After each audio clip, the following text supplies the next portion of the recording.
Jadi jamaah tabligh datang menjemput saya di Kuta Bali. Dan satu-satunya jamaah yang memberikan jawaban hikmah ketika saya bertanya tentang profesi saya itu cuma tabligh. Yang lain saya tanya bagaimana hukum musik? Haram, jahanam, sesat, bidah. Itu aja. Itu biasa Pak. Akhirnya saya putuskan, I don't like this religion. Saya putuskan dulu saya nggak suka Islam, agama nggak cocok untuk saya. Karena saya seniman. Saya pikir Islam itu anti dengan seni. Sampai ketemu orang-orang hikmah, ulama yang hati penuh dengan cinta. Saya tanya bagaimana hukumnya musik? Musik saya metal. Apa jawaban mereka? Musik boleh metal, sholat nggak boleh tinggal. Sedap, mantap. Mulai saya, ini bagus ini. I like this answer. Aku suka jawaban ini. Terus teman saya bertato, dia tanya, Ustaz, maaf Ustaz, saya ini kan bertato. Orang bertato sholat, sah nggak sah sholat?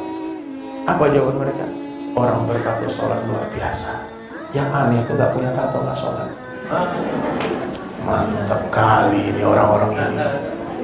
Hatinya penuh dengan cinta, tak ada kebencian, tak ada kritikan.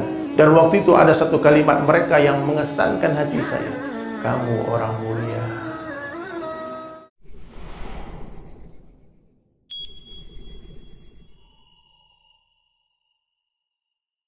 Sayang ya kepada kita semua, termasuk kepada saya. Allah sayang, saya yakin Allah sayang sama saya.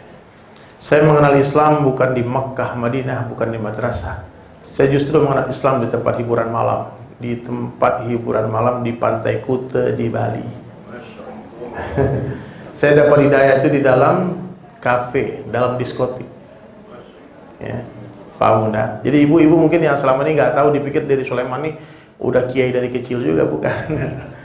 Saya ini Masya Allah tahun 2000-an lah, awal 2000-an itu ya, saya memang mencari Bali sebagai tempat pelarian saya. Karena menurut saya Bali lah tempat yang paling welcome dengan profesi saya sebagai pemusik dan sebagai seorang pelukis. Saya dulu pelukis potret udah, saya pelukis realistik. Jadi kalau saya melukis orang tuh Allah beri kemampuan saya untuk melukis wajah orang tuh mirip. Dari dulu, pokoknya saya cepat melukis dan itu Masya Allah. Dan saya sudah mendeklar diri saya sebagai seorang seniman. Saya seorang seniman. Sampai hari ini saya seniman. Saya bukan kiai, bukan ustadz, dan saya tidak pernah mengatakan diri Sulaiman ustadz. Tidak, saya ini pencinta para ustadz. Saya pencinta ulama. Coba dengar dari awal tadi mana ada berfatwa, tak ada fatwa. Yang saya sampaikan cuma hasil dari apa yang saya dengar, kefahaman. Understanding saya tentang indahnya agama dan mudahnya agama. Jadi ibu harus pahami dari Sulaiman bukan ustadz, saya seorang seniman. Ya, sampai hari ini. Ya, karena dakwah itu bukanlah sebuah profesi, tapi apapun profesi kita wajib berdakwah. Jadi saya ke Bali karena tempat yang paling menerima profesi saya itu Bali, yang mereka menghargai. Mereka bisa membeli lukisan saya dengan harga yang tinggi, bule-bule itu. Kalau di Indonesia, di Jakarta, apalagi di kampung saya di Padang, mana ada orang beli lukisan? Boro-boro. Kadang dipuji aja enggak, kita capek-capek ngelukis nggak ada pujian, nggak ada senyum, biasa aja. Lukisan awak pandai lu aja. Kata orang kampung saya gitu Pak. Kalau gitu pandai juga saya katanya. Kalau di Bule enggak, kalau di Bali itu orang respect dengan semua karya. Begitu dengan musik saya. Musik saya kebetulan underground. Saya musiknya metal, ya. Rock, bukan di atasnya lagi Pak, metal Pak. Death metal musik saya itu. Dan tempat yang paling menerima tempat saya bermain musik itu ya Bali. Ya, di sana orang hidup bebas tanpa aturan, tanpa agama di sana. Dan bagi saya itulah surga dunia. Oke lah, I find it. Saya temukan semua yang saya cari di Bali. Saya temukan itu happy itu, kesenangan dunia itu. Berteman dengan orang di seluruh dunia. Kemudian di awal-awal hijrah itu Allah berikan saya ekonomi yang luar biasa. Ya, saya mengenal Islam bukan lagi bangkrut Pak. Saya mengenal Islam itu ketika puncak dunia saya. Allah beri mobil mewah, Allah beri rumah bagus, Allah beri semuanya. Pokoknya saya punya galeri lukisan yang terbesar di Legian, di Pantai Kuta itu. Jadi bagi saya tak perlu agama, saya tak perlu Tuhan, saya nggak perlu siapa-siapa. Waktu itu masih muda, bayangkan 22 tahun yang lalu Pak. Dari Sulaiman, sekarang aja masih terlihat agak ganteng-ganteng. Dulu keren banget Pak. Kata istri saya begitu. Kalau dulu saya masih kurus muda, rambut gondrong. Rambut saya dulu kayak Bob Marley Pak. Gondrong panjang, metal, mobil mewah, duit banyak, apa kurang? Nggak ada kurang. I don't need religion, saya nggak perlu apa-apa, nggak perlu Tuhan saya, nggak perlu saya agama. I'm happy. Saya pikir saya happy, ternyata saya tak happy. Satu hari dai datang kepada saya dikatakan, this is not happiness brother. Yang kamu rasakan bukan kebahagiaan, but emptiness. Itu kehampaan. Life without Islam is empty and meaningless. Hidup tanpa Islam itu hampa dan tanpa arah. Saya bilang, maksudmu apa? Kebahagiaan yang sesungguhnya itu bukan ketika kamu banyak duit.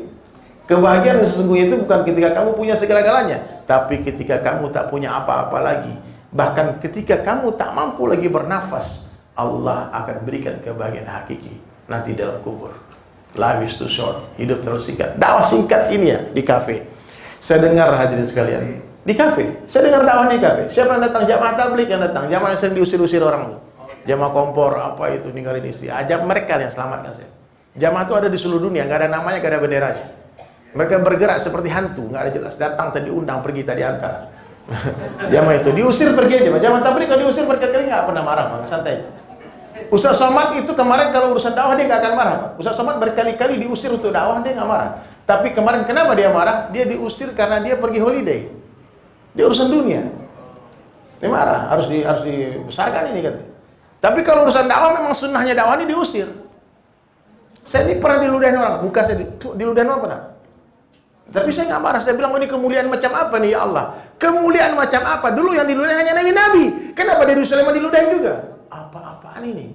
Wow, keren. Betul, kalau saya dihinakan dalam urusan dakwah nggak ada masalah.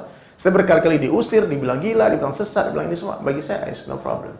Tak satu pun yang dibalas, tak satu pun yang dibantah. Oke lah, itu baru sedikit kesalahan saya yang kamu tahu, yang kamu nggak tahu masih banyak lagi. Kita pergi cari masjid lain. Jadi jamaah tabligh datang menjemput saya di Kuta Bali. Dan satu-satunya jamaah yang memberikan jawaban hikmah ketika saya bertanya tentang profesi saya itu cuma tabligh. Yang lain saya tanya, bagaimana hukum musik? Haram! Jahanam! Sesat! Bidah! Itu aja. Itu biasa Pak. Akhirnya saya putuskan, I don't like this religion. Saya putuskan dulu saya nggak suka Islam, agama nggak cocok untuk saya. Karena saya seniman. Saya pikir Islam itu anti dengan seni. Sampai ketemu orang-orang hikmah, ulama yang hati penuh dengan cinta. Saya tanya, bagaimana hukumnya musik? Musik saya metal. Apa jawaban mereka? Musik boleh metal, sholat gak boleh tinggal. Sedap, mantap. Mulai saya, ini bagus ini. I like this answer. Aku suka jawaban ini. Terus teman saya bertato, dia tanya, Ustaz, maaf Ustaz, saya ini kan bertato. Orang bertato sholat, sah nggak Ustaz sholatnya? Apa jawaban mereka? Orang bertato sholat luar biasa. Yang aneh itu nggak punya tato nggak sholat. Mantap kali ini orang-orang ini. Hatinya penuh dengan cinta, tak ada kebencian, tak ada kritikan. Dan waktu itu ada satu kalimat mereka yang mengesankan hati saya. Kamu orang mulia.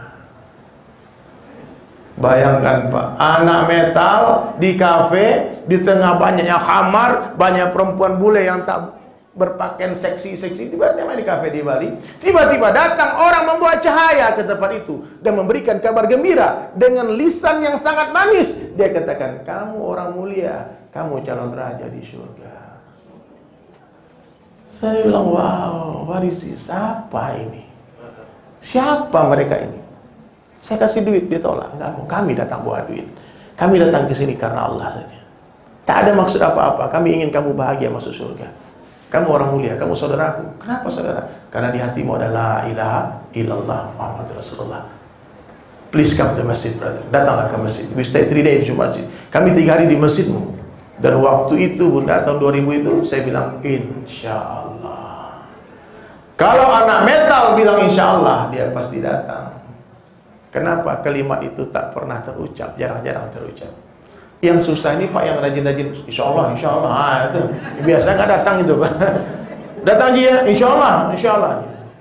3 tahun ditunggu nggak datang-datang.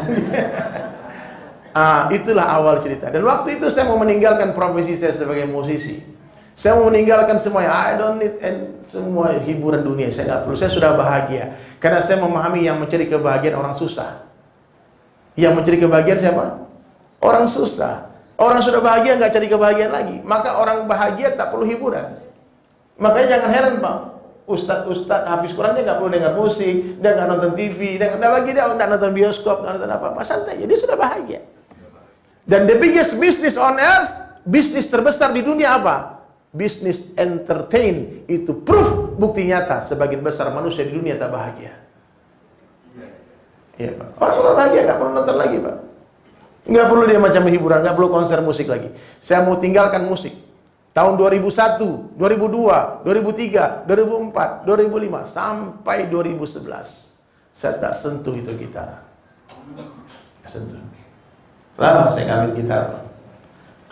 Saya cuma belajar Quran kemana-mana. Saya ngaji dari pondok ke pondok, bahkan keliling dunia. Saya datang ke Bangladesh, ke India, datang ke negara-negara Arab sana untuk belajar agama. Dari pondok ke pondok, dari masjid ke masjid, jumpa kiai ke kiai. Saya tidak ada tempat belajar tetap, tapi tetap belajar. Ya. Saya tidak ada tempat, tidak ada gelar seperti ustaz-ustaz kita punya gelar LCMA. Dari Sulaiman pun, kalaupun mau dikasih LCMA boleh juga lah. Tapi LC itu langsung ceramah. MA itu motivator akhirat. Suka-suka aja lah. Subhanallah, jadi Bunda, dari Sulaiman bukan ustaz. Sampai suatu hari 2011 saya dapat nasihat dari satu orang ulama. Ya, kan saya punya lagu dulu, Bunda. Ada lagu DSIS kan. 2007 saya buat lagu itu. Saya 2000 dapat hidayah, 2007 kan dapat dia dalam keadaan kaya tuh, duit banyak. 2007 miskin semiskin-miskinnya, habis semua, Pak. Habis, tak tersisa apapun juga kecuali hutang. Jahatnya riba, habis semua mobil, habis semua rumah, masih ada hutang. 2007. Di saat itulah tercipta lagu orang kaya mati, orang miskin mati, raja-raja mati, rakyat biasa mati. Yang di belakang, yang bersandar, yang di tengah, yang ceramah. Lagu itu diciptakan 2007, kemudian direkam 2011. Dan waktu merekam lagu itu, Pak, saya minta nasihat dari ulama-ulama. Karena saya sudah malu megang gitar itu. Saya malu bernyanyi-nyanyi. Ini nggak ada perlu lagi. Tapi waktu itu satu orang ulama alul hikmah. Ya, saya tanya sampai ke Thailand, saya bertanya, ada mufti besar di Thailand, Baba Ismail Sepanjang. Mufti nomor 1 Thailand itu namanya Baba Ismail Sepanjang. Kalau dia majlis 20.000 orang hadir. Saya datangi dia, saya bertanya sama dia, bagaimana hukumnya musik ini? Boleh nggak saya main musik? Apa jawaban beliau? Disunahkan orang yang ahli dalam menggunakan alat apa saja untuk menggunakan keahlian itu mengajak orang kepada Allah. Barulah saya pegang itu gitar. Kemudian diambil gitar, dia bagi saya ijazah, kau mainkan gitar ini. Nah itu Bunda, itu ceritanya kenapa jadi Sulaiman itu main gitar. Dan satu orang nasihat juga dari Masyayikh pada Maulana dikatakan, Allah bisa beri kamu hidayah sebelum kamu bisa main musik. Tapi kenapa Allah beri kamu hidayah setelah kamu ahli main musik? Supaya kamu menggunakan keahlianmu untuk mengajak umat Rasulullah kepada Allah. Kata Habib Syahid Ahmad bin Muhammad Alawi Al-Maliki di Makkah, ketika saya dapat ijazah sorban di Makkah Al-Mukarramah, dia katakan, dari Sulaiman, teruslah kau bersyair, teruslah kau bernyanyi, ajak manusia kepada Allah dan Rasulnya. Karena begitu banyak umat Rasulullah yang tidak mau datang kepada ulama dan mendengarkan nasihat ulama, tapi dia akan mendengarkan nasihat kamu. Maka dari sebab lagu-lagu yang saya buat, Pak, itu sudah banyak orang dapat hidayah masuk Islam. Amin, alhamdulillah. Banyak ceritanya. Itu ceritanya Bunda, saya dapat hidayah di Bali melalui proses yang panjang, mujahadah yang panjang. Dan sampai hari ini saya alhamdulillah istiqamah dalam dakwah sudah 22 tahun berlalu. Jadi ini bukan baru, Pak. Sorban ini saya tak lepas 22 tahun.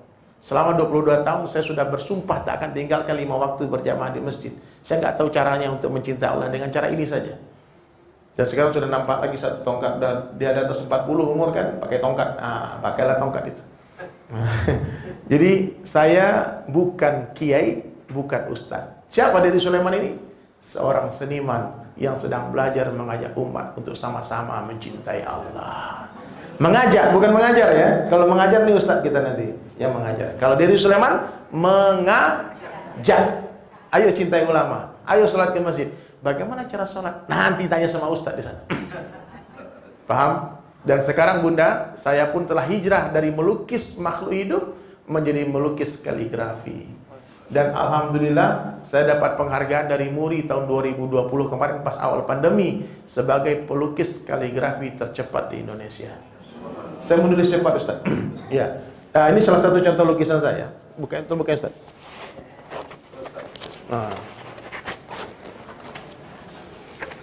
Ini lukisan saya. Ya. Ini hasbunallah wa ni'mal wakil. Maaf, saya tidak jual beli di masjidnya, tidak ada transaksi. Saya cuma ngasih lihat aja. Dan sekarang saya sedang melukis Al-Quran, satu halaman ini, satu halaman Quran 30 juz. Nanti Bapak Ibu lihat di Instagram saya. Ini berdiri Ustaz. Ya. Ini hasbunallah wa ni'mal wakil. Jadi saya berpikir bagaimana lukisan ini bisa jadi manfaat, Pak. Jadi sekarang kalau ada orang bangun masjid, ibu mau bangun masjid, bilang, Der, ibu mau bangun masjid, gimana caranya? Nanti saya bantu dengan lukisan saya. Ya, nanti kita lelang lukisan-lukisan ini hasil itu masjid. Ya, dan alhamdulillah lukisan saya sebesar ini pernah terjual satunya 500 juta. Takbir. 100% untuk masjid di Bali udah jadi masjid. Jadi saya pikir kalau saya bikin 1000 lukisan, berarti saya bisa bikin 1000 masjid. Iya enggak? Nah, tapi sekarang agak susah mencari pembeli 500 juta itu, Bunda. Nah, makanya saya kemarin waktu ini cerita sedikit ya sebelum saya serahkan ke Ustadz. Bunda, nanti kalau Bunda yang mau koleksi, ya 5 menit lagi saya cerita sedikit. Jadi beberapa bulan yang lalu saya dapat undangan ceramah di Padang, di kampung. Kemudian setelah sampai di Palembang, ada pengumuman dari Pak Presiden PPKM darurat, sehingga acara kami itu dibatalkan. Tidak jadi acara itu di Padang. Saya sudah sampai Palembang. Kemudian kami pun bermusyawarah dan memutuskan tidak jadi pulang kampung. Kami berhenti di Palembang. Saya nginap di satu hotel, kemudian saya random sholat dari masjid ke masjid. Sampai suatu hari saya ketemu dengan satu masjid sedang dibangun. Mereka sholat seperti ini di basement, persis kayak gini keadaannya di basement masjid. Itu kerangka masjid 4 lantai, tidak ada kubahnya. Pokoknya yang ada cuma basement itu aja. Lalu saya tanya, kenapa sholat di basement? Ternyata masjid ini pengurusnya orang-orang tua semua, Pak. Orang-orang tua dan mereka sudah kehabisan akal dan tak tahu cara menggalang donasi. Karena awalnya sebelum pandemi, masjid ini mau dibangun dengan budget sekitar 12 M. Masjid besar, Pak. Ada orang kaya, pengusaha yang mau mensupport tiap bulan sekian ratus juta untuk bangun masjid. Tapi ternyata pandemi, akhirnya donatur utamanya tadi muntaber, mundur tanpa berita. Ada yang bangkrut, ada yang ini semua. Subhanallah, akhirnya pas saya sholat di masjid itu, Bunda, masjid itu sudah berlumut itu tangganya. Berarti sudah lama tukang tak bekerja, sudah berbulan-bulan tukang tak bekerja. Dan ternyata masjid itu waktu itu sedang kadang berhutang ke toko bangunan. Lalu pengurus masjid itu, namanya Pak Najib, dia bilang, Ustadz, dia nggak minta saya untuk galang donasi, karena memang hebat nih masjid Pak, nggak pernah bikin proposal.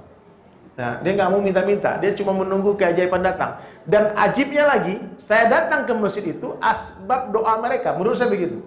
Karena 3 hari sebelum saya datang itu, Bunda, mereka istighosah, mereka iktikaf di masjid dan berdoa. Salah satu doanya, datangkan diri Sulaiman ke masjid ini. Aneh, Pak. Kenapa mereka begitu mencintai saya, nggak tahu. Sampai dia keluarkan baju. Sebelum Ustaz datang, kita sudah bikin nama Ustaz di baju, DSAS, dari Sulaiman dan Sahabat. Jadi baju panitia kurban mereka itu dengan logo brand saya, DSAS. Ini bukti kalau mereka tuh betul-betul menginginkan saya datang. Dan Allah hantar saya ke masjid itu. Mereka nggak perlu mengundang, ya.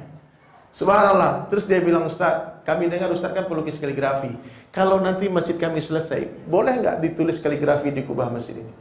Saya bilang, insya Allah, tenang, insya Allah saya buatkan. Tapi kapan selesai? Itulah masalahnya, Ustaz. Kami perlu lagi sekarang untuk menyelesaikan, menaikkan kubah, menyelesaikan masjid ini, urgent 6 miliar. Saya bilang 6 miliar. Kalau saya ada duit, Bunda, wallahi saya bikin cek 6M. Tapi kan nggak ada duit. Niat sudah ada ngasih 6M kan, Pak. Saya bilang, Pak Najib, oke lah. Apa yang bisa saya bantu? Waktu itu disobekkan map tuh, ditulis nomor rekening masjid BSI 77444691. Pegang, Ustaz. Waktu itu 222, lupa saya nomor rekeningnya. Ya. Kemudian bisa nggak Ustaz upload di Instagram? Mudah-mudahan ada muhsinin, orang baik yang tergerak hati untuk mengirimkan donasi ke masjid kami. Saya upload, saya tunggu beberapa hari, satu orang pun tak ada yang transfer. Karena memang berat zaman kemarin, setahun kemarin itu untuk menggalang donasi. Lalu saya berpikir, gimana caranya bisa membantu masjid ini nih, untuk selesai. Ini istana Allah, apalagi masjidnya orang-orang baik di dalamnya. Akhirnya saya diajak ke Galeri Al-Quran 30 juz di Palembang itu ada Gandus namanya. Ibu-ibu kalau tahu ada Kiai Sofatilah. Dia itu mengukir Al-Quran 30 juz di atas kayu. Di atas kayu itu Al-Quran Akbar. Quran Akbar terbesar di dunia. Dan itu sudah 8 tahun belum selesai. 8 tahun penggarapannya. Terus saya tanya sama Kiai Sofat itu, berapa nih bikin? Dan seketika Allah beri saya ilham, kalau Pak Kiai ini bisa mengukir Al-Quran di atas kayu, kenapa Dede Sulaiman tidak bisa melukis Al-Quran di atas kanvas? Saya pulang, saya ajak makan itu pengurus masjid, Pak, bismillah Pak, bismillah, ada ide nih, Allah beri ilham, saya tidak akan tinggalkan masjid ini sampai masjid ini selesai. Caranya bagaimana? Saya akan melukis Al-Quran 30 juz untuk Masjid Baitur Rahman Palembang. Baitur Rahman namanya. Pak, nanti di lantai 4 ada galeri Al-Quran 30 juz. Kemudian saya umumkanlah di Instagram, saya umumkanlah, oke, saya sekarang lagi melukis Al-Quran. Al-Quran itu ada 604 halaman, itu saatnya 604 halaman. Kalau perlu 6 miliar, perlu kita mencari 604 orang baik yang mau menyisihkan harta 10 juta satu orang. Satu orang itu nanti namanya diabadikan di dalam setiap halaman lukisan. Jadi ini bukan akadnya jual beli Pak, nggak ada. Ibu kalau donasi ke masjid nggak dapat lukisan. Cuman nama ibu, nama bapak akan saya tulis di setiap halaman lukisan itu. Kebayang nggak? Ya, jadi warna-warni lukisan itu setiap juz berbeda backgroundnya. Ya, juz 1, juz 2, juz 3. Sekarang udah sampai juz 11 saya menulis. Ya sambil menghafal, menulis sambil menghafal. Nanti ibu-ibu kalau ke Palembang mampir ke masjid itu. Dan alhamdulillah Pak Ustadz, Pak, sudah terkumpul donasi sampai hari ini 422 halaman. Berarti masih kurang 182 orang lagi. Kalau satu orang 10 halaman berarti perlu 18 orang lagi. Ya. Ada yang 10 halaman, ada yang 2 halaman, ada yang 1 halaman. Dan ini saya tidak meminta-minta ya. Siapa saja yang mau ikut ambil bagian dalam proyek ini, bekerja sama dengan saya dan teman-teman di Palembang, mari Bu. Nanti saya akan tuliskan nomor rekening masjid, silakan tulis ke masjid. Silakan transfer langsung ke masjid, tapi laporkan biar saya bisa catat nama ibu-ibu, bapak-bapak untuk saya tuliskan, abadikan di setiap halaman lukisan. Dan juga siapa saja yang mau donasi langsung ke masjid itu, minimal donasi 1 juta, saya akan berikan kenang-kenangan satu lukisan kecil, ukuran 50 x 70. Ustaz, ada lukisan kecil nggak tadi? Ada. Yang kecilnya tadi, tolong kasih lihat. Tolong Ustaz. Nah, satu lukisan kecil, ini ingat boleh. Ini bukan jual beli karena harga lukisannya di atas itu. Kalau ibu mau beli lukisan saya langsung, harganya bukan 1 juta, harganya 2 juta minimal. Tapi kalau siapa saja yang mau donasi ke masjid, saya hanya bisa menghargai dengan memberikan satu karya lukis saya. Paham Bu ya? Ini program saya sekarang. Jadi kenapa saya selama 1 tahun terakhir, 8 bulan terakhir saya di Palembang, karena kita sedang membangun masjid di Palembang. Jadi ibu-ibu yang mau donasi nanti saya akan standby di sini atau sama Ustadz Effendi, silakan transferkan atau minta nomor telepon saya, silakan kasih lihat. Kembali. Ini Asmaul Husna Ustaz. Bunda, ini Al-Hayyu. Ini Al-Hayyu. Kalau ini Ar-Rahman. Jadi ibu-ibu nanti akan dapat kenang-kenangan satu lukisan saya kalau mau donasi minimal 1 juta. 1 juta ya. Kalau ongkos kirim 1.100.000. Kan ini langsung diambil lukisannya. Jadi caranya gampang saja. Yang mau donasi 1 juta boleh donasi nanti, kapan besok, ambil aja lukisannya. Saya bawa mungkin ada sekitar 10 lukisan. Silakan ibu transfer ke masjid. Nah, nanti yang bayar saya, Allah yang bayar saya, tenang aja. Ya. Insya Allah Bunda ya, mungkin itu saja yang saya sampaikan. Minta maaf. Doakan saya Allah beri kekuatan, kesehatan. Habis ini kami langsung berjalan menuju Al-Bahjah Buya Yahya. Ada salam nggak buat Buya Yahya? Nanti saya sampaikan salam buat dari jamaah ibu calon ratu bidadari surga. Baik, itu saja. Sekurus-kurusnya ikan pasti ada dagingnya, segemuk-gemuknya ikan pasti ada tulangnya. Ambil dagingnya, buang tulangnya. Ambil yang baik, buang yang buruk. Ambil yang jernih, buang yang keruh. Wabillahi taufiq wal hidayah. Assalamualaikum warahmatullahi wabarakatuh.